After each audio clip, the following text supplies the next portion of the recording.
Thank you. Good morning, ladies and gentlemen. It gives me the greatest pleasure to chair this session and to introduce a person who I will claim as a friend, who is renowned on the world stage in his field and who will present what I think will be a notable keynote address in what has turned out to be a conference that is replete with some wonderful presentations. Professor Nicholas Robinson is University Professor for the Environment at Pace University, New York, and the Gilbert and Sarah Curlin Distinguished Professor of Environmental Law at Pace Law School and Professor Adjunct at the Yale University School of Forestry and Environmental Studies. His scholarly research explores how law shapes relations between humans and nature. His research and applied studies address the norms, methods and frameworks for environmental law and sustainability law at local, regional and global scales. In his illustrious career, he has undertaken such important roles as chairing the Commission on Environmental Law for the International Union for Conservation of Nature, IUCN, as we know it, for 8 years. He was a delegate to environmental law negotiations between the USA and the USSR between 1974 and 1992, and he currently serves on the Environmental and Social Advisory Council for the European Bank for Reconstruction and Development. He edited the Travaux Préparatoires for the 1992 UN Conference on the Human Environment and is author of many books and articles, including Comparative Environmental Law and Regulation from the Oxford University Press and a new text on climate change law. He has written many papers and books, and I will simply mention one or two of those. Most recently, a book entitled Evolved Norms, a Canon for the Anthropocene, Cambridge University Press this year, and Beyond Sustainability, Environmental Management for the Anthropocene Epoch, 2012. He is going to address us on the topic of the twilight of sustainable development. What comes next?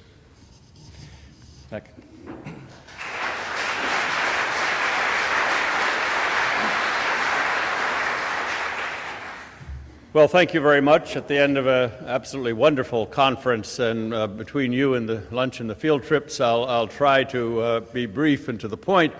But I want first to thank the organizers of this great event for bringing me and the other speakers from abroad here. I think we've learned far more from all of you than we've contributed. At least that's my sense of my own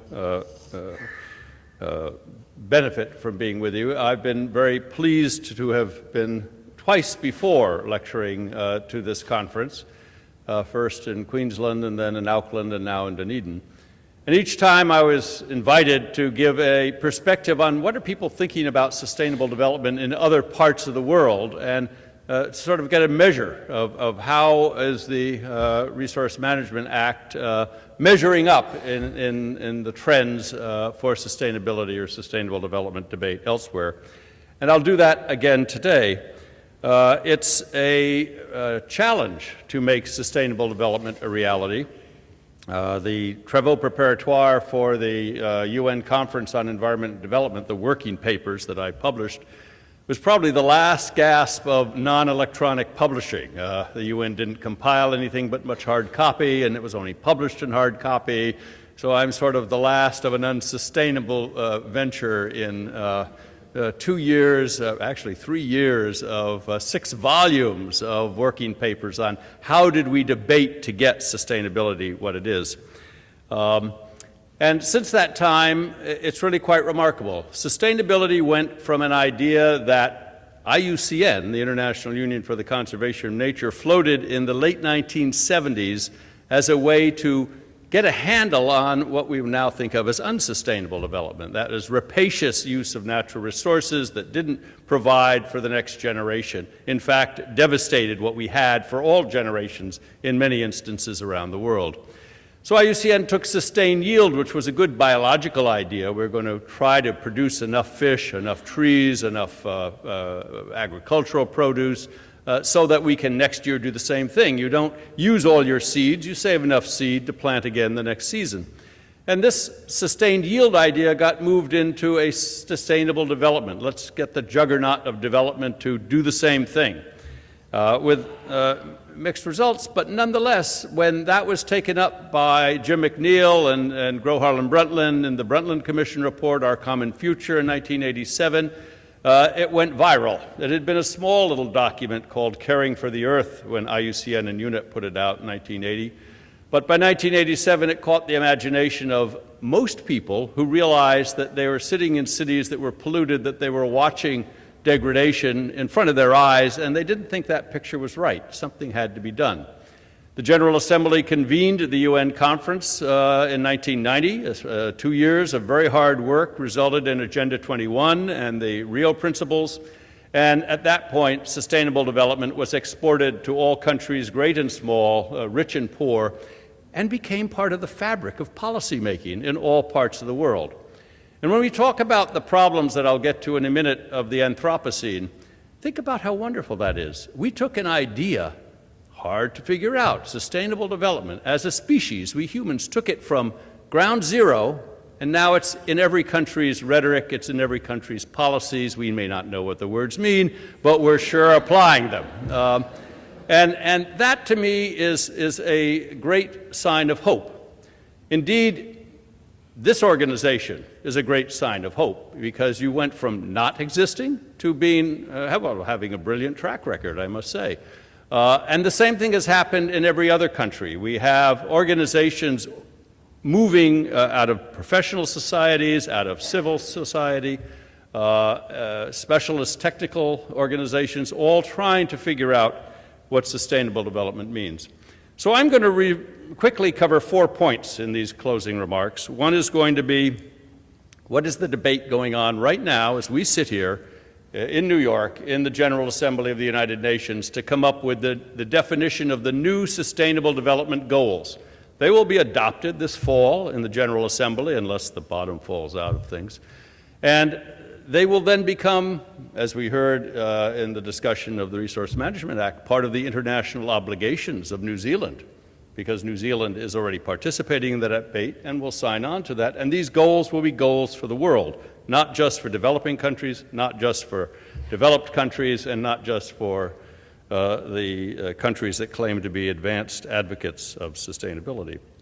So what are the Sustainable Development Goals will be my point 1. Point 2 will be maybe a sobering reflection, because although these are necessary to have, they are insufficient in the era of the Anthropocene. And I'll just quickly run through what it means for the International Commission on Stratigraphy to be documenting that we have left the Holocene and have entered the Anthropocene as a new epoch in the geological history of our Earth. My third point will be to reflect a little bit on what do the disruptions that accompany the Anthropocene mean for us, and mean for the rule of law, and mean for order in our society. And that's where I think the courts and the role of the courts around the world, and your courts here in New Zealand, have taken on an exceptionally important role. And it's not just for lawyers or those who work with the courts, but for all our societies to try to enhance and build up the effectiveness of the courts today. That'll be my third point. And my fourth point will be, well, what do the courts do? Is there anything behind sustainable development? Are there principles, universal principles, that we can reach out to, which are not exactly bottom lines in the sense that we've been discussing them here, but are the guiding principles that courts all over the world will apply, that our planners, our lawyers, our teachers will all try to give effect to? So that'll be my fourth point. Now, David Kirkpatrick, in his, as usual, wonderful remarks, stole my quote from Lewis Carroll. I've done some pedantic things in my day. I published 2 dictionaries. Dictionaries are not what you're supposed to do if you want to be a famous law professor. One was rather pragmatic. I recently did one with a bunch of Chinese scholars, because I realized that the Chinese negotiators and that non-Mandarin speaking negotiators and interpreters were not speaking the same words for climate change. Now, here in the United States with English and China with Mandarin, we better talk to each other and know what a Mandarin word in the climate change debate means to a English word. So after several years of work, we've published a dictionary on that. And the other dictionary I did beginning in 1992 when I realized that environmental law had taken perfectly good words of science and technology and given them a legal gloss. And the technical people thought this was bizarre. These damn lawyers in courts don't know what they're doing, and the people who make regulations are turning our perfectly good scientific concepts into strange things that we don't really understand. So I did a dictionary on how, in the United States, all the regulations and judicial decisions are creating new definitions for words that we would consider environmental and technical words. And my preface to that was, of course, Humpty Dumpty. A word means exactly what I say it means, nothing more, nothing less, and I get to say, because I'm in charge. I'm the regulator, I'm the judge, I'm whoever I am. So sustainable development takes a little of that into its fabric. It's what it is. I got an email since I've been here announcing a conference in Philadelphia entitled, quote, next week, I won't be there, quote, Sustainable Property Transactions, Closing Deals and Capturing Market Opportunities. Sustainability means what we want it to mean. And for the last, well, if you remember, 20 years after Agenda 21, the nations met in Rio de Janeiro again for the Rio Plus 20 negotiation. There had been about I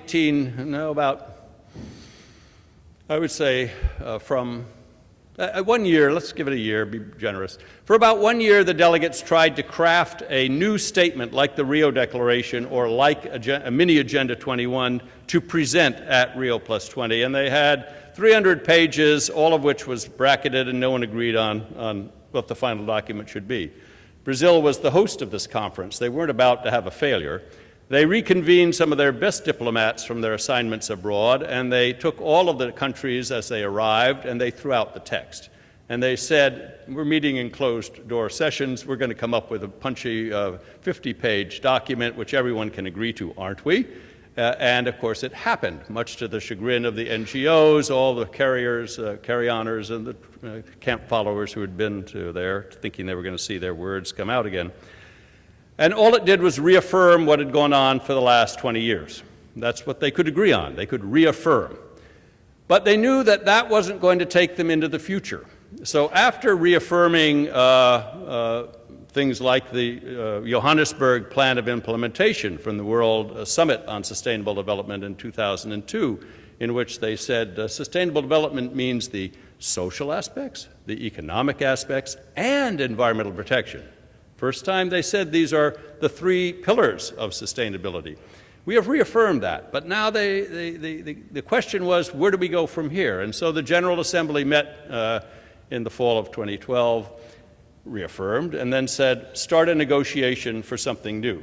We're going to have the Millennium Development Goals that had guided economic and social development up until the year 2000 had been very successful. People don't realize it, but the standards of poverty that were used as the benchmark were cut in half in developing countries under those goals. It had some real achievements, and they said, we're now going to apply this exercise more broadly. We can't have another millennium. That's too far away. We'll have 15 years. We're going to have sustainable development goals that we will adopt and apply in 15 years and get to it. And so they created a committee, a working group. There could be 70 nations that participated as formal members, although all nations sent representatives, many more, 150 were always in the room participating, and they met for 18 months. And in July, they put their final text on the table. They tried to come up with a limited number of goals. They thought maybe we should have 10. Well, they actually got 17, and most of them have sub-goals under them, but it was pretty good. It's not a 300-page document. And then they put them in the very end of the 68th session of the General Assembly, which ends just before September. they put them to the vote and said, let's see what we can come up with. And what they came up with was an inability to make a final decision. In New York, they had 3 days of closed-door informal debates trying to say, now we agree on 85% of what these 17 goals are. Can't we finish this? After 3 days of informal debate, they had 5 days that lasted until Friday at midnight, when the 5 days were supposed to end. And at the UN, the interpreters get very mad if you keep them all night. So they came back the next morning, and at 1 o'clock on Saturday, they adopted the text. One of the things that had been fought bitterly was the fact that the Sustainable Development Goals now have terrestrial biological conservation goals in them, topic we've been discussing for 2 days now, and they had a provision for the marine environment for the first time, also very important. But they also had a provision for rule of law, and this to me, for all of us, is fundamentally important. And at the midnight session that Friday, rule of law had disappeared from the text somehow when it was reported out to the group. There were a lot of meetings between midnight and noon the next day, and the words were put back in. One of the delegates observed that, and I quote, the rule of law is not organic to sustainable development. Well, that's the debate that's pending right now in the General Assembly as we take a look at the Sustainable Development Goals. They were finally adopted at the very end of the 68th session and given to the 69th session. And the resolution said, in a usual UN speak kind of way, the draft Sustainable Development Goals, known as SDGs, shall be the main basis for integrating Sustainable Development Goals into the post-2015 development agenda, while recognizing fully that other inputs will also be considered in this intergovernmental negotiation process in the 69th session. In short, they're going to renegotiate key parts of this draft. But let me run through, as my second point, what's in the Sustainable Development Goals that's likely to stay and is going to be very important for all of us as we try to give content and meaning to sustainability. Well, first it applied, the first goal is to eliminate poverty in all its forms everywhere. That means really abject poverty. But it means poverty in a relative sense too, because in our urban environment, we have all the problems we heard about here on housing in Auckland and how to improve the quality of life for those who are not as well off as others. That's all part of this agenda. Goal 2 is to end hunger and achieve food security and sustainable agriculture, and here the concern for soil that we heard in the opening address to this Congress came up. By 2013, we are to have developed sustainable food production systems and implement resilient agricultural practices that deal with extreme weather, drought, flooding, questions of nutrient loading, not unknown here in this country, and above all, soil quality. People forget that in 1985, the Food and Agricultural Organization of the UN adopted a soils charter. We have a fine soft law instrument for how to manage soils, and this will now go from the sideline, it's not part of any treaty yet, into the Sustainable Development Goal concept. Goal 3 is to ensure healthy lives, and we need, as we've heard in one of our panels here, the need to integrate public health and environmental protection into a holistic approach, not one in which you sacrifice the concern for public health because it's under-resourced and not addressed as part of a sustainability concept. The fourth is also important. We must have much more quality education around the world. If people don't understand what's happening to them and to their environment, they're not going to take informed, self-interested decisions to maintain the life that they have and want to have better for their children. Goal 5 is to achieve gender equity, terribly important, one in which we still have a long way to go internationally to make sure that all of our institutions reflect the gender balance of our societies. Goal 6 is sustainable water management and water sanitation. And here the human right to water has been widely acknowledged as a fundamental right, and now it's time to deliver on it. So there are a series of very detailed elements, but they integrate ecosystem management into water. It's not just that I have a right to have potable water. We're going to have to protect and restore water-related ecosystems, the aquifers, the wetlands, and so on. Goal 7 is new but not controversial in this context because states recognize that we need to ensure access to affordable, reliable, sustainable, and, quote, modern energy for all. So technological innovation, as is going on right now through the International Renewable Energy Agency, IRENA. Most people don't know about IRENA, but IRENA has been rapidly developing the transfer of technology and the investment in developing countries with the best alternative energy systems. Its headquarters is located in Abu Dhabi, and the Gulf states are helping finance this transfer of technology. Goal 8 is to propose a more sustainable economic development with adequate work for everyone. Goal 9 is to build a resilient infrastructure in our industrialization and for the support of our industrialization, which of course involves things like energy and how we build a more resilient energy supply system through microgrids or other ways of supplying electricity.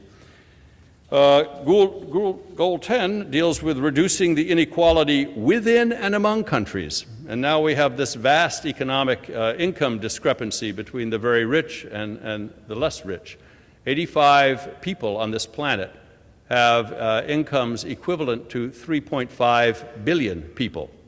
Now, when you have that super rich group of individuals, I dare say none of us are in that class, it's pretty sobering. We've got to deal with that question because it creates instability in the social order. Proposed Goal 11, make cities and human settlements inclusive, safe, and sustainable. One of the major chapters in 1987 in the Brundtland Commission report is sustainable cities. We're not doing much. We've never implemented that. The United Nations Habitat Program for cities has 2 lawyers for the whole world and is a very small and marginal agency. It's time to renew our concern for cities, and these goals will do that. One of the most controversial goals is Goal 13. You've just seen that the UN had a day-and-a-half debate called by Kofi Annan on climate change. Well, when they wanted to put Goal 13 in, which says take urgent action on climate change and its impacts, they had to put a footnote. And the footnote says, acknowledging that the UN Framework Convention on Climate Change is the primary international intergovernmental forum for negotiating the global response to climate change. Not us, them. Them who failed in Copenhagen, then who may very well fail in Peru later this year to come up with a draft treaty that can be a new protocol in Paris the following year. Whereas, frankly, climate change is everybody's problem. Everyone needs to work on it. And so this definition of who gets to say they're in charge of the turf for defining the terms of climate change is a very unsustainable practice that crops up in this very debate. You will like what I think because you're leaders in the area of sustainably using ocean, seas, and marine resources. There's quite a lot in there for the first time. Eventually, there will be, out of this consensus, I think, a review conference for the Law of the Sea Convention. We have in Goal 15, by 2020, we're to deal with the restoration and sustainable use of terrestrial and inland freshwater ecosystems and their services. Ecosystem services is well embedded in this instrument in many spots. But then there's Goal 16, which is one of the reasons why they couldn't agree until after they were supposed to finish their work. And that is to promote access to justice for all and build effective and accountable and inclusive institutions at all levels, to promote the rule of law at national and international levels, to develop effective, accountable, and transparent institutions at all levels, to ensure public access to information. Now, this is not new, but the fact that it's now in a development goal as opposed to an environmental goal, I think is a big step forward and one in which we're going to have to pay a lot of attention. There's a goal on the transfer of technology and other related topics. But what you see here is, and the debate that will happen in the next month or 2 months in the General Assembly will finally promulgate a set of sustainable development goals that all nations will bring back and put into their own national sustainable development legislative frameworks. And that'll be good, and it'll help move the agenda forward, but it won't be sufficient. My second big point, which I'll go over very briefly because you're aware of this, is the Anthropocene.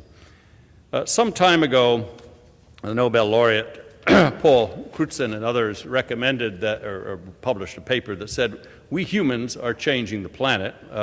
Let's acknowledge it. It's pervasive. And as a result of that scientific discussion in the Swedish Academy of Sciences publication, AMBIO, the International Commission on Stratigraphy, the geologists of the world, formed a commission to investigate the evidence that Crutzen and others put forward. He was one of the 3 Nobel laureates who discovered the erosion of the stratospheric ozone layer and the problems that result from the interaction of the chlorofluorocarbons with the ozone layer. So the indicators that they are studying are very persuasive, and I'll just tick them off quickly. Relative sea levels are rising. We're pushing the coastline inland. We have historical records during prior geological eras of where the sea lines were. This is not a question of discretion. This is a question of fact. Glaciers are melting, well documented to be melting, and the last markers of the Ice Age are leaving us. We banned atmospheric testing of nuclear weapons in 1963 with the Test Ban Treaty, but we have left a radioactive marker in the crust of the Earth that will be here forever and is an objective marker that can tell us we didn't do that before 1945. These things weren't there. We've also done the same thing with organic and synthetic chemicals. Chemicals and the revolution in man-made chemicals that don't appear naturally in nature have brought us many wonderful things, but then we've thrown them away with great abandon, and they are in the crust of the planet. And so before the 20s and thereafter, in the 1920s, we didn't see any of these chemicals, and now they are an abundant marker showing the end of one era and the beginning of another, putting aside whatever they do to life and cancer and so on. We are also in one of the great markers, the 6th Great Extinction. We're going to find lots of bones in this period that don't ever appear again in the future.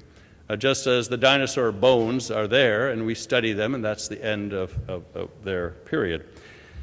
We have the accumulation of carbon dioxide and the change in the carbon cycle. And where is the carbon? It's not fugacious oils or hard rock coals. It's now moved around and found in different places in the acid acidification layer that we'll see in the ocean and so on. We have done the same thing in felling our forests all around the world, and this changes the soil composition of areas that used to be forests and creates another marker. Deserts are expanding quite rapidly around the world, leaving the geological footprint of a desert imprint without the biotic component. The melting of the ice, some scientists say, and this is not confirmed, but you all are at the receiving end of it, as you move all the ice off the poles and into the water and off the glaciers and into the oceans, you shift the burden on the tectonic plates. There's the same amount of weight moving around, but it's not in the same places, and that moves the tectonic plates, which means in the Ring of Fire you have more volcanoes and you have more earthquakes. And then the movement of the tectonic plates is something they're still trying to figure out as a geological marker, but there it is. And then we have the consequences of all of these things. Now, I was privileged to experience the Anthropocene in Hurricane Sandy. It was in New York. I lived through it. My wife was called for Hurricane Katrina and Rita to go with emergency Red Cross responders. She's an EMT as a volunteer to New Orleans and the surrounding areas. And so I vicariously lived through that one too, through her. This storm, Hurricane Sandy, was a little storm. It was not even a tropical storm when it hit New York. It caused $42 billion in damages. We have displaced people who are still living in hotel rooms, who have not been able to get into permanent housing. We have only just last week opened 2 of the major subway lines between Brooklyn and New York under the East River, and we still have a number of infrastructure transport lines that are not yet operating since 2 years. The New York City Planning Department, after that hurricane, did an assessment of everything we could do quickly to get ready for the next one. And we have 400 projects that are the easy ones. But they also issued a report saying 20% of New York is indefensible. We cannot protect the buildings. We cannot protect the buildings, the people in the buildings. They're just going to have to move. None of them have been moved yet. Nothing's been planning for that next step of where do they move and how.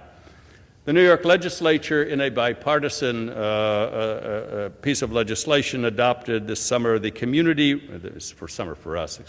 this August, the Community Risk Reduction and Resilience Act.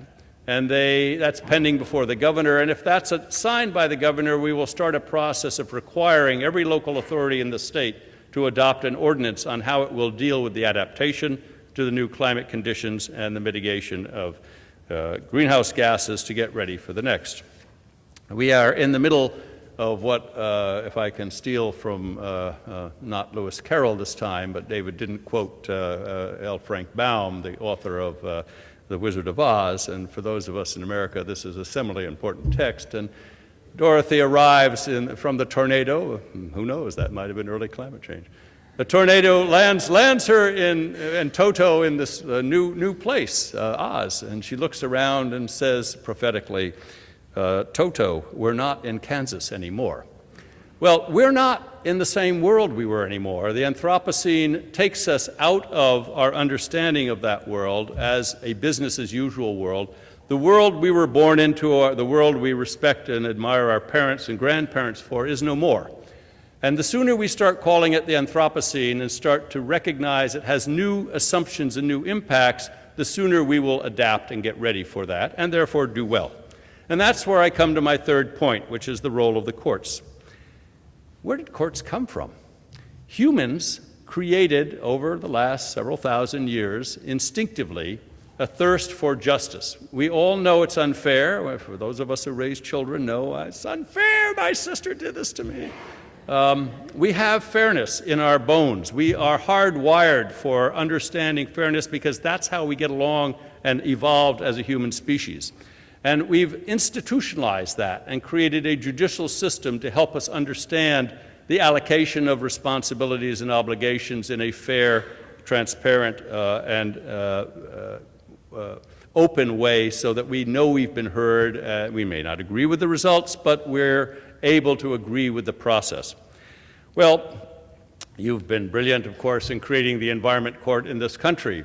And what we have right now throughout the world is a unique phenomenon. It's quite unique in human history. We adopted all this environmental legislation after 1992 to figure out what is sustainability. Some people adopted it earlier, as you did. Some people go back and were adopting parts of it in the 1800s and even before. But by the end of this last century, we all had lots of legislation, but it wasn't being applied very consistently or even-handedly around the world, and people were saying, well, if we're in favor of sustainable development, why do we have these problems? And they began to create courts to enforce the environmental laws and to provide judicial oversight of the environmental process. Today, there are more than 600 courts around the world dedicated to environmental jurisprudence. That's an extraordinary phenomenon. In the last 3 months, China created in its Supreme Court a chamber to hear the appeals from the courts of first instance on environment. So the environmental chamber in China has 30 judges assigned to it. We've had similar courts in Scandinavia and Western Europe for a long time. Brazil has these courts. Africa has courts in East Africa. It's been quite a remarkable development. And because they have all emerged autonomously, there is no UN body saying you must have courts. It's coming out of something we humans want and look for. They're great manifestations of this rule of law which is emerging around the world. The courts are innovating, and they're doing parallel things. Not that they are consciously looking at each other's precedents, because it's happening too fast. In South Asia, the courts of Pakistan and India did cite each other, and Bangladesh and Sri Lanka and Nepal. That jurisprudence was more consciously emulating the best wisdom of the other judges. But when the Brazilian courts or the Philippine courts are acting, they're paying no attention to what's going on in South Asia. So that in the Republic of the Philippines, for instance, You are probably familiar with the wonderful decision of the Supreme Court that a lawyer and Professor Tony Aposa brought on behalf of his children to stop the cutting of the last forests of the Philippines, Aposa versus Factoran, in which the court held there was a right to the environment in their constitution and that future generations had a right to expect that environmental values would be extended to them, as the Brundtland Commission report had hoped as a policy finding, that we'd care for future generations. Well, 30 years after that decision, or 25 years, frankly, things are not all that much better in the Philippines. Things are deteriorating. I will spare you some of the grim stories, but I was in Cebu just before Cyclone Haiyan, known locally as Yolanda, hit. Tony Aposa's school for the seas that he had established there was wiped out and leveled. Most of Cebu was wiped out and leveled in the area that the hurricane came through. And by that, I mean there was just nothing there. It's not how do we recover. There's nothing there to recover. There are people and no resources. Now, it's a slice of the country, so they're able to respond. But these kinds of events, this was the largest cyclone in the history of these weather phenomena. So what the Supreme Court of the Philippines did as it watched these events coming, and even before Haiyan hit, they decided to change the Supreme Court rules. They have good environmental laws in the country. They teach environmental law in the law schools. They have people who are knowledgeable about it, but they need to be more effective. So the Supreme Court adopted a new extraordinary writ. They call it the writ of kalikasan, which in the language there is nature. The writ of nature is an extraordinary remedy that anyone can apply for. You don't need standing. What you do have to do is get your scientists and planners together and present your evidence that somebody is violating the environmental laws over an area large enough, 2 townships, so that it's really a problem. And then you present your papers to the court, and the court immediately issues a preliminary injunction stopping all development, stopping the activity that was alleged to be violative of the environmental laws and the right to the constitutional environmental safeguards. The writ of kalikasan then provides that within a very short period of time, the respondent must appear in the court and must demonstrate, the burden is on now the respondent, must demonstrate the respondent is in complete compliance with all the environmental laws of the Philippines. Well, this is a revolution in land practice, in court practice, in resource practice, in public health, and anything else.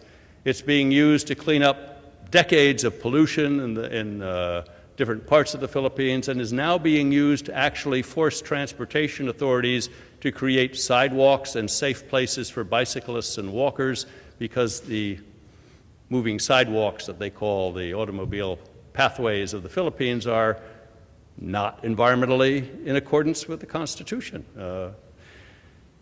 Now, in Brazil, the same thing is happening. It's a much bigger country. It doesn't face the extreme destruction that the Philippines experiences on a regular basis in the daily lives of its people. But the courts there have decided that enough destruction is going on that we need a new rule of interpretation. It's not just that we know we control what the words mean. The question is, how do we interpret them? And so they reached into in a good Lusophone country, Latin as a mother tongue.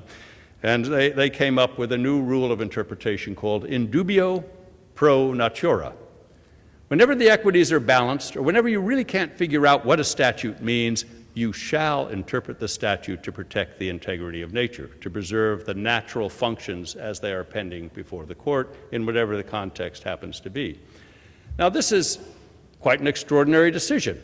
So we now see in lots of lower courts and higher courts in the civil law country a bias, if you will, in favor of interpreting the strongest green understanding of nature.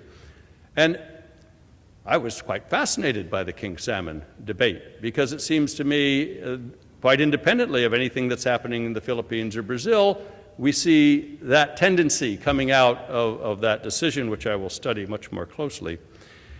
We see green tribunals being established in India now to bypass the problems of that country's courts. They still use the same rules of procedure that the British Raj has. They don't have computerized court records. It's like dropping back in history to watch their courts work. So they created a parallel court. And the Green Tribunal can hear matters immediately. There's a high court for the entire nation, and then the matters go to the Supreme Court. So they've vastly increased their access to justice. Well, let's talk about what principles all of these courts need to begin to apply, or what principles may inform sustainable development, my fourth and last point. The American political scientist Samuel Huntington, in his seminal work, Political Order in Changing Societies, we are in changing societies again, posits that all of our laws and institutions are, quote, stable, valuable, recurring patterns of behavior. We create these institutions, our courts, our ministries, and so on, to enable us to take collective action. We don't want to all have to make the same decisions over and over again. We want to set up patterns where we can expect what the decisions will be. So without some kind of a stable decision-making process, well, we're left to the kinds of things you see perhaps in the Central African area where you have a breakdown of order today. So we need our rules. Francis Fukuyama has just published a book called Political Order and Decay, From the French Revolution to the Present. And in it he observes that, and I quote, the capacity to create and adhere to rules is genetically hardwired into the human brain. A natural tendency to conformism helps give institutions inertia, and it is what has allowed human societies to achieve levels of social cooperation unmatched by any other species. When I wanted to figure out for myself why we were failing to come up with a robust kind of sustainability, I decided I would leave law, leave the world of environmental law, leave even the world of natural resource management, and enter a learning curve about cognitive psychology, neurology, and evolutionary biology. Think about it. We are animals. We are human animals that have evolved over 10,000 years in the Holocene to be what we are today, and yet we don't study what is it in us that is hardwired that will get us through the next 10,000 years. Where will our evolution go? I published in the work that Judge Newhook referred to, Christina Voigt's study on the rule of law for nature, an essay on evolved norms in which I tried to take what the great biologist Edward O. Wilson had come up with, that we are hardwired to be social animals. We have social evolution. It's not a choice. We like sitting here in this room together. We're a collective. We may be very different individually, but we like to do things together. And so what is it that in cultural evolution we have no choice but to do? The first body of literature I reviewed was that about cooperation. All of the neurologists and cognitive psychologists and others agree with the evolutionary biologists that it is an objective fact that we humans are hardwired to cooperate with each other. Doesn't mean we all agree. It doesn't mean we don't cooperate in competing ways, but we do cooperate. Now, if we cooperate, how can we harness our instincts for cooperation to do a better job in adapting to the Anthropocene? Well, I've come up with a number of principles like cooperation, which we're hardwired to do, and which if we maximize the use of these instincts will get us to work more effectively together to achieve this objective we all want of sustainability. You've heard several of them in the course of this discussion. The second is the principle of resilience. I've argued that resilience is not just a phenomenon that can be studied. It is a thing that we do automatically. We just don't do it well and in a focused enough way. And J.B. Rule has gone and written some marvelous things about sustainability. I'll give you some further examples. Foresight. What Liz Fisher, in her precautionary principle work, has given us great insights to. We are hardwired to have foresight. We think into the future. Not any other species does that. So we need to maximize our use of foresight. And then there's, why do we do these things? In an environmental sense, we do them because of our appreciation for nature. what E.O. Wilson calls biophilia in his study of sociobiology and nature protection. And I think that's not just a nice amenity. I think there's evidence that we will, given the choice, protect nature. And then finally, there is sharing, which is what, at the end, the Sustainable Development Goals internationally are all about. We learn it when we grow up as little children in our families. We share. We are taught to share. We share in our societies. We have a hard time figuring out what's the fair share, but we work at it. So let's talk about some practical applications of these principles if they were to be applied concretely.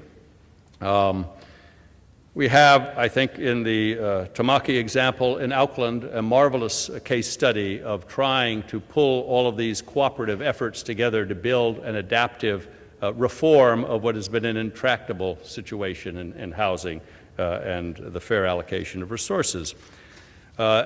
We have in the discussions of information technology a fine example of instinctive sharing and cooperation. Nobody makes us universalize the use of telecommunication technology. It's taken over the world. The poorest people in India and Africa have telephone access and access to the internet. It's a revolution which we have all facilitated in small ways, but it's beyond each one of us. But we can direct its use to the ends of sustainability. We can use it for education and the knowledge networks. In the principle of resilience, we have, I'll give you three little examples. One I'm now working on in the European Bank for Reconstruction and Development is insurance. We take for granted that you can get casualty insurance in some of our advanced countries, but 2/3, even 3/4 of the world has no insurance system whatsoever.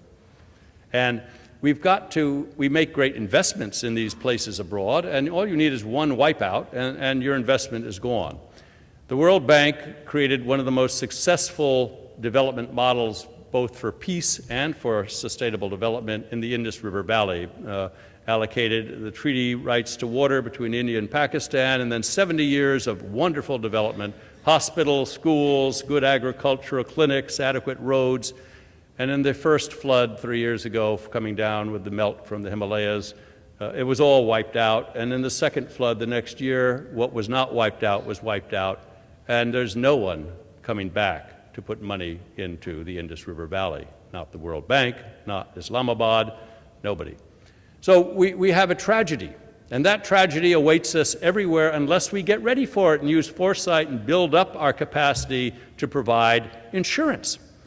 Mutual or cooperative insurance enterprises are relatively easy to set up. All of the mathematics and the mechanics for it are there. The safeguards are there. We know how to do it without people stealing the money. You can put it together properly. It can pay when there is a wipeout, an ability to move on, an ability to be resilient and pick up your investments and your assets. We need to develop insurance around the world, and for those of us who practice law, those of us who are planners or financiers, there's a transaction cost there. It's not charity. You're going to make money doing it. On a Monday morning, tell your clients you can provide a new opportunity for insurance. What about cultural heritage? We've got a tremendous investment in the built environment all around the world. Much of the built environment, as in Dunedin, is quite beautiful. It's an extraordinary contribution, and it gives us a sense of place. You can rebound if you have a sense of place and what you want to maintain in a place.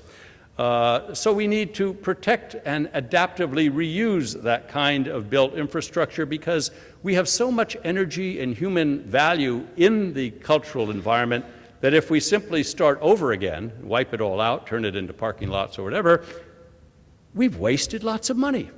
In the Anthropocene, if we believe in the sharing principle and so on an intergenerational basis, we can't do that. We have to start saving and husbanding what we've invested in and applying it to the future.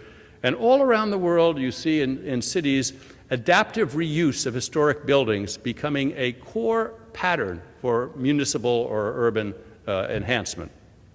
This to me is, again, a remarkable example of something that's coming out of the local economy, but not for economic reasons alone, for the reasons of an appreciation of our cultural heritage. the emergence of cultural heritage laws and so on is terribly important. And then there's foresight.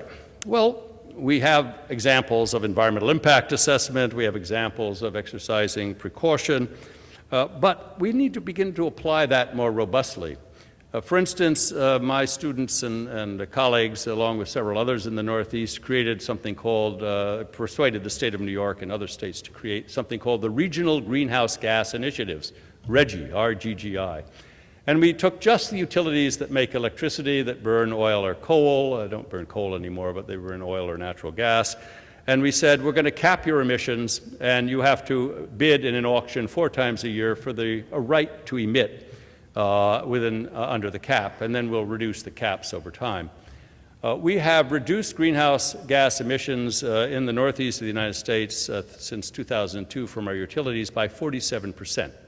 We've also taken in New York, the states handle it differently, but we take the revenues from that, we give it to local school districts, we give it to cities, and we say retrofit your buildings to be energy efficient so you won't have to need as much energy. So we're reducing through demand-side management. We're taking this public asset and making the public sector more affordable and more energy and climate supportive.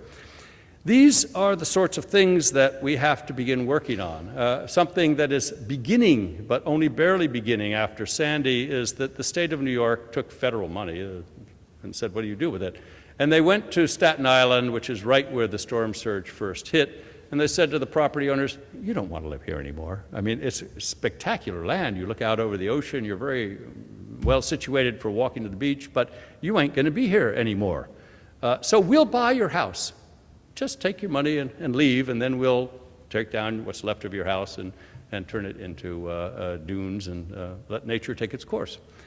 That's expensive because we decided we'd pay them full market value as if their house had not been wiped out by the storm. But we now need to take some sophisticated land use planning techniques like amortizing value. Our courts have upheld the right that if something has a limited lifespan and you want to get rid of it, you can amortize its value down to nothing and then ban it, and that's not confiscatory. So we need to begin saying to people who live in harm's way, this year you have full market value, but 10 years from now we think your property is only worth 25 or 50% of its present value, and we're going to reduce its value every year until we reach zero. And please sell while you can, but eventually, when you get to be about 20%, we're going to buy you out. We're going to buy your land, and it's not going to be confiscatory because your land isn't worth anything. It's going to be underwater soon, or it's going to be wiped out. Therefore, you can sell while the market is willing to sell, or you can wait till we will spend taxpayers' dollars to remove you. That amortization process gets our local authorities getting ready for when there will be no tax base from that land. You can't tax something that doesn't exist. But it will also give us the ability to use scarce public dollars to have the migration away from the coast begin in an orderly way. These are the kinds of debates that we're having in New York right now as we try to figure out what does it really mean to retreat from the coast, to adapt, to do it resiliently with foresight, with equity, and so on. Biophilia, just to quickly add beyond what E.O. Wilson has on that, is extraordinary. Next November, not far from here in Sydney, Australia, you will have the 5th World Parks Congress of the International Union for the Conservation of Nature, and we'll review the fact that 15% of the terrestrial world is in protected areas. Huge, huge proportion of the world. And vast numbers of marine protected areas are now being created. We have 2, one by President George W. Bush and one by President Barack Obama off of Hawaii, setting aside vast areas of the Pacific now. So no one tells us to do these things. There's no international UN body that says do it. We are doing it because we want to do it, because we have an affinity for nature. In New York State, we set aside areas larger than the states of Massachusetts and New York into a forest preserve in 1894. New York City has its reservoirs for some of that in the Catskill Mountain part of the forest preserve. We have we created ecosystem services before it was very popular to use those words. The city actually pays the towns around the reservoir to protect the watershed so that the reservoir waters are not polluted. So the urban dwellers in New York are paying for the preservation of the mountain environment. In Brazil, where they're seeing development, and especially dumps and contamination, things that are ruining the environment, the auditors general, it's a civil law country, it's the Cour des Comptes, it's an independent tribunal. The auditors general are now auditing not just the police say you've polluted, but they say you have destroyed the patrimony of the state. Here is the total value of natural resources that are the people's property that your behavior has denied us the future use of. And so they're now treating natural capital for the entire country as an audited activity. And they're beginning with the loss of the capital, where they can quantify that and show it. This changes the mindsets of governors. It changes the mindsets of legislatures when you say, we're losing our value. And here's how much we lost this year. And then finally, sharing. Well, all of these sustainable development goals and all of these principles that we can read into those goals, or alternatively, maybe the goals are manifestations of these evolved norms. Maybe the evolved norms are what's fundamental, and we're just teasing out of things we don't have any choice but to tease out ways to become sustainable. All of the Sustainable Development Goals that the UN will adopt this fall are grist for your Resource Management Act debates.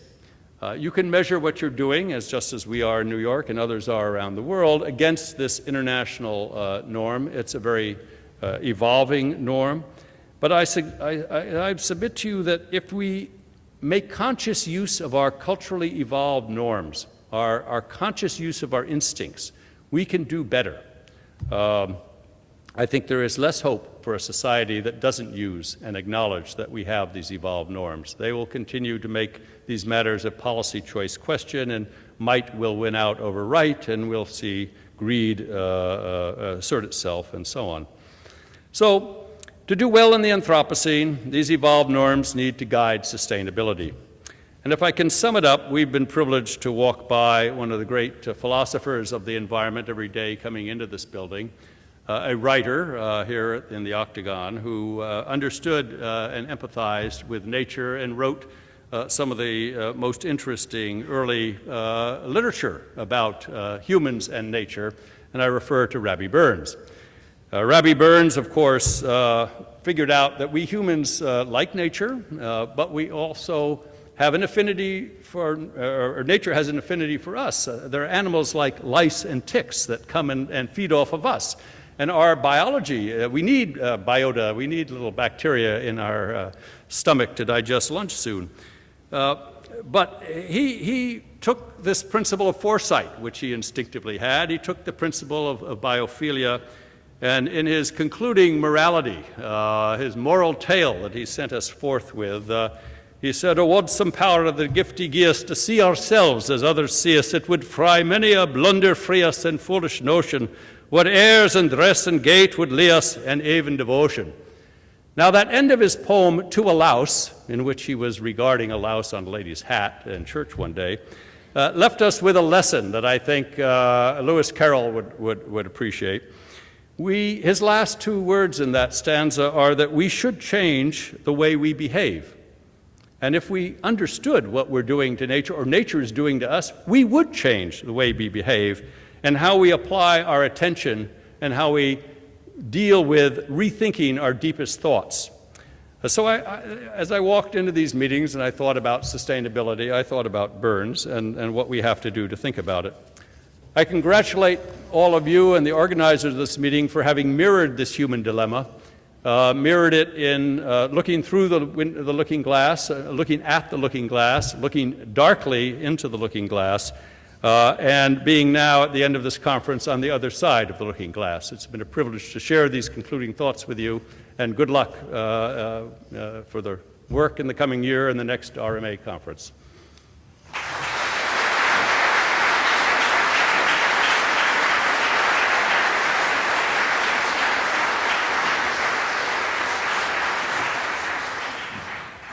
We do have a little time for some questions to our eminent speaker, and I invite you to put those questions before him if you have them now. Well, I'd like to kick off with one. Professor, I am aware that you are familiar with a decision of New Zealand's Supreme Court on what we lawyers might regard as a dry matter of interpretation of one of the sections of the Resource Management Act, simply as to whether decision makers, including my court, are required to take account in decision making of the contribution to climate change of the burning of, or the emission of greenhouse gases. The decision of the Supreme Court majority ultimately upheld the High Court and my court in concluding that the Act is structured in a way, just as a matter of pure interpretation, that the decision makers don't consider that. That's for others. I can't comment, of course, in my position as a judge on the appropriateness as a matter of policy of that provision of the Resource Management Act being there, but I wonder whether you in your position might have a view that you might offer us. Well, if we look in a comparative law setting, Justice Nicola Payne of the Land and Environment Court of New South Wales issued a ruling under its legislation that required an impact assessment for a consent for mining coal to look at the potential contribution that coal had to the total balance of greenhouse gases. But in Northern Australia, another state judge, on virtually the same facts, ruled that that's not required because we have no knowledge of where it will be burned, how much of it will be burned, when it will be burned. Besides, it's outside our jurisdiction. So what that issue that you've had here is not one which is unique to New Zealand. And I think it will be decided ultimately by the statutory framework, what the words are interpreted to mean by those who have the authority to interpret them, and then upheld. So I would say it is since we do not know what is going to happen outside our jurisdiction, and even if we did, what would we do about it? Would we deny the license because we're an extremist or not? I think these are decisions that are partly legislative. And if we want to allow coal, how long do we want to allow coal? President Obama has used now the Clean Air Act and the Clean Water Act to create such strict enforcement of the laws against coal mining and burning in the United States that I suggest in 10 to 15 years there will be no more coal burned and mined in the United States. It's a very aggressive effort to phase it out, but he's using regulatory authority given him by Congress. It's not happening through the courts. I do a lot of work with Singapore, helping Indonesia deal with the illegal burning, the draining of peatlands and the burning of their forests to convert them to palm oil plantations, in part so that the European Union's 10% demand for biofuels in its energy regime can be met. And if this continues, I'm hoping the new president will end it. They just ratified the treaty, the ASEAN-Hayes Treaty, to stop the behavior. But we now have to make the treaty work. But if all of Indonesia's peat continues to go the way it is, the Indonesians will have more greenhouse gas emissions from the methane, 40,000 years of methane accumulation in that peat than China has or the United States has. In other words, we have a biological juggernaut afloat here, which outweighs any debate on coal, I'm sorry to say. The same thing will happen if we don't arrest the greenhouse warming to the tundra all around Siberia. We already have the melting of the permafrost and the release of gases. This is something we cannot control. We can control Indonesia's problem. We can't control what's happening there. And of course, if the methane from the tundra goes, well, then it doesn't really matter what you've decided on coal in New Zealand. We're all cooked. So I think there's an urgency. There's an urgency in working on these things. And in the Anthropocene, the fineness of that judicial determination is going to be part of what we had in the past. We won't have the time or the privilege to make these fine determinations. I don't want to be too pessimistic about the Anthropocene. I want to be realistic, and I want to inspire you all to use your evolved norms to prevent this happening. Daniel, you have a question. Thank you, sir. Thank you, Professor, for your talk. You talked, of course, about sustainable development. And in our environmental legislation, we use the term sustainable management. Yes. And in 1991, when it was enacted, I think it was a conscious decision by Parliament to avoid the term sustainable development. You're talking about concepts like eliminating poverty, which of course is a worthy socialist goal. But it's not something that our environmental legislation deals with. And a couple of examples, I think, of that are the concept of first in, first served when it comes to the allocation of natural resources, and the prohibition of considering things like Indigenous claims under the Treaty of Waitangi. So we don't go that far in our environmental legislation. Obviously these are important things to talk about. Do you have a view on where sustainable development, as opposed to sustainable management, fits in terms of frameworks or silos? Is it something that should be imbued in the environmental legislation, or does it more sit in social policy? Well, I think that's a very important question and distinction, because you did decide to move beyond just development to make it sustainable in a managerial decision-making model, and you led the world in doing that. Most of the debate in the General Assembly deals with two aspects. One is the managerial procedural aspect, which you've been working hard on. The other is the goals of what do we want the development to do. So these sustainable development goals are confused, because some of them are substantive, in which the legislature to decide, how to allocate incentives to produce gender balance in a society, for instance. And some of them are really procedural. How do you allow people to participate in the decision-making about the management of their resources? And because the UN is a negotiating diplomatic forum, it doesn't have the precision that you can have in a statute and then a regulation, or even a policy under a regulation. So I think the UN concept of sustainable development embraces in their thinking what you've done with sustainable management. They don't break it out as a separate category, and I put it all under that same umbrella.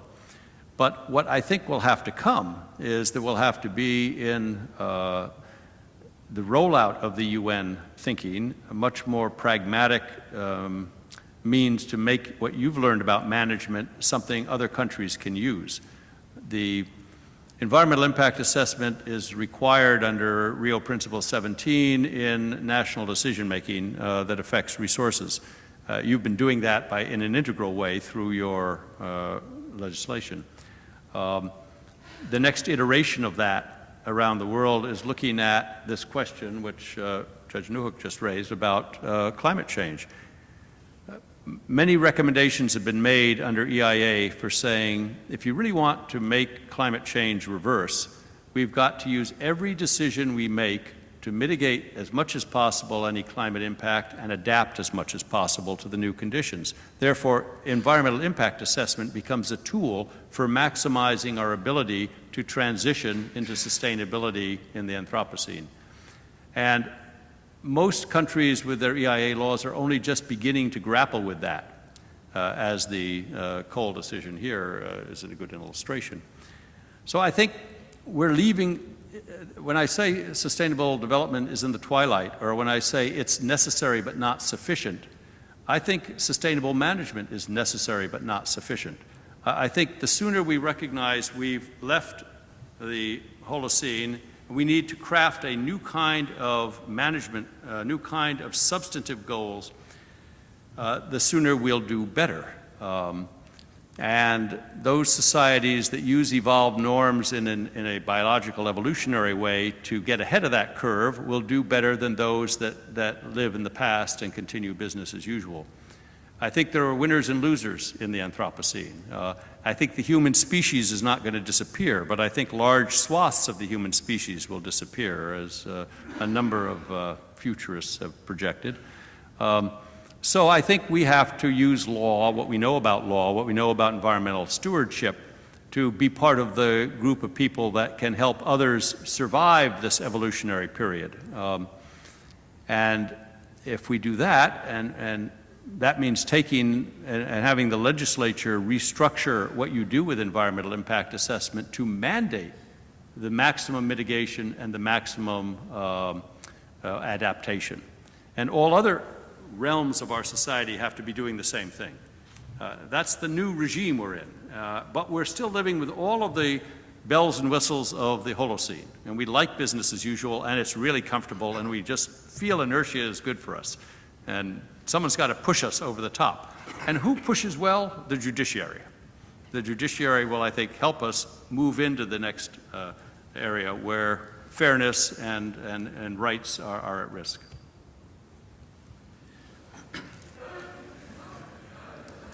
Sorry about that, judges. No pressure. Feel no pressure. Thank you for the advice, Judge.